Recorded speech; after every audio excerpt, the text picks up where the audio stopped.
Hello, class. In this part of chapter 2, we're going to discuss classification and basically kind of a survey of the microorganisms in the microbial world. All right, so to start off with, when we discuss the idea of classification, this allows us to sort of group organisms that are like or have relatedness, and it allows us to be able to understand certain characteristics, as well as it helps us with naming as well. So to start off with, we're going to talk about the idea of this broad classification. And the broad classifications for microorganisms is they could either be prokaryotic or eukaryotic. Pro means before, kary means nucleus. So if you hear the term prokaryote, it means they do not have a nucleus. To kind of go back through an introductory biology course, a nucleus is where the DNA will be housed. DNA is genetic material, and prokaryotes do have DNA, they just don't have a nucleus.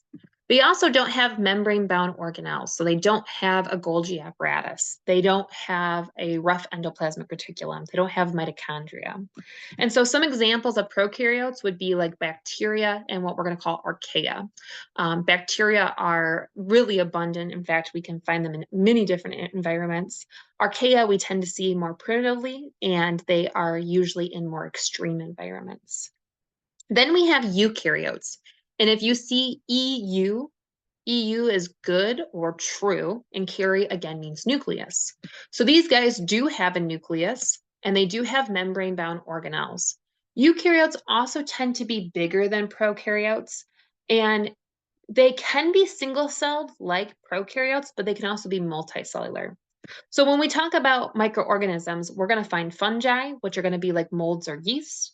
We're going to discuss plant cells, animal cells. We are going to discuss helminths, which are like parasitic worms, like a tapeworm. We'll discuss protozoa, algae, and those actually make up what we call protist, or the kingdom Protista. So when we discuss classification, we start off with three very general classifications, and we call these domains. So there's three domains of life, and you have to know the three domains. The domains are bacteria, archaea, and eukarya. Basically, if it is a eukaryotic organism, it falls into this domain eukarya. So we're going to find fungi, we're going to find animal cells, amoebas, slime molds. We're going to find different amoebas here. We have lots of stuff going on in this kingdom. Again, we'll find animal cells here. We'll find plants. There's just so much going on in this area. If it is eukaryotic, it falls under this domain eukarya. Then we're going to find bacteria, and this is basically your true bacteria. We sometimes call it eubacteria. And so this will be like cyanobacteria, our gram-positive bacteria. And then we have archaea, which are more of these extreme primitive prokaryotes. So prokaryotes can either be bacteria or archaea. And again, just depending on the type of organism, they'll fall in one of those two domains. And what you're going to see is that they all sort of have this common ancestor that allows them to come together at the bottom. And then they will split off and branch based upon, again, their relatedness and that classification and going on from there. All right, so we're first going to discuss this idea of taxonomy. And what biologists do is they are going to group organisms into categories that are similar, and they call this taxa. And when we discuss the most simplest or the most narrow taxonomic classifications, we talk about the genus and the species, or the genera and the species. So if you hear the term Homo sapiens, Homo would be the genera, and then sapiens would be the species. These are the simplest, and again, these are the most narrow classifications, unlike domain that was the most broad, and lots of things were under those umbrellas. So this just kind of shows you this breakdown of how we go from the most broad to the most simplest, or the most narrow, if you will. The way to remember this is dumb King Philip came over for gooseberry soup. We start with domain, and then we go to the kingdom, the phylum, the class, the order, the family, and again, the genus and the species. And we actually are going to name our organism using the genus and the species name. So when we talk about naming organisms, we're going to call it nomenclature. This is a system that has been developed since the 1700s. And again, it's actually still the system of naming that we use today. So scientific nomenclature assigns two names, the genus or genera, and then the species or the specific epithet. So the first one that we see is the genus. So again, if we were to utilize Homo and then sapiens, Homo is going to be the genus. The H is always capitalized. And what we can do is we can use the first name, the full entity of the name, or we could just put H sapiens. But that letter is always capitalized.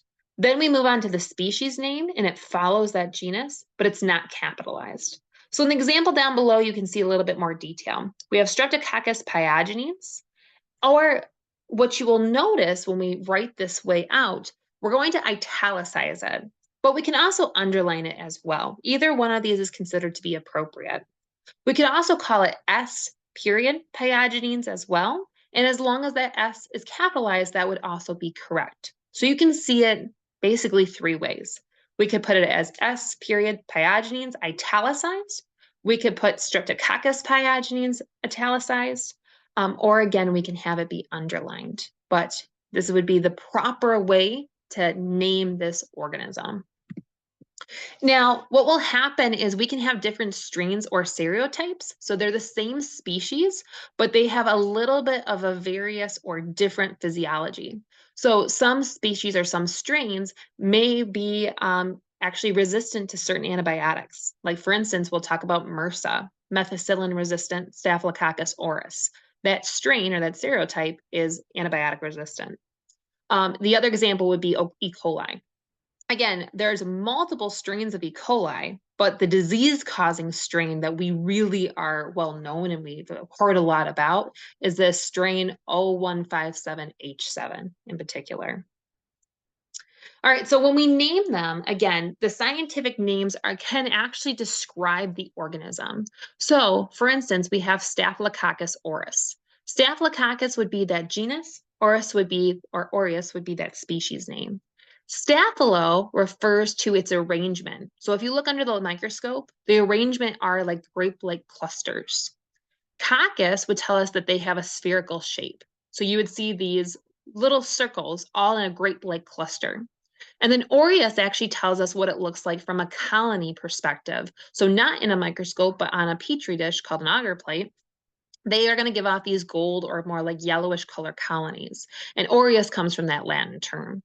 Sometimes it will honor the researcher. For instance, when we think of E. coli, it's actually named after the researcher that discovered it in feces.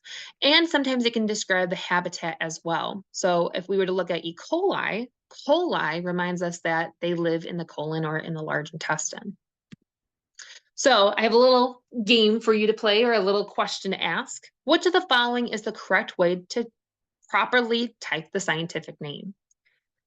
So if we were to look at letter A, everything is correct except for the fact that it is not italicized. So that would not be correct.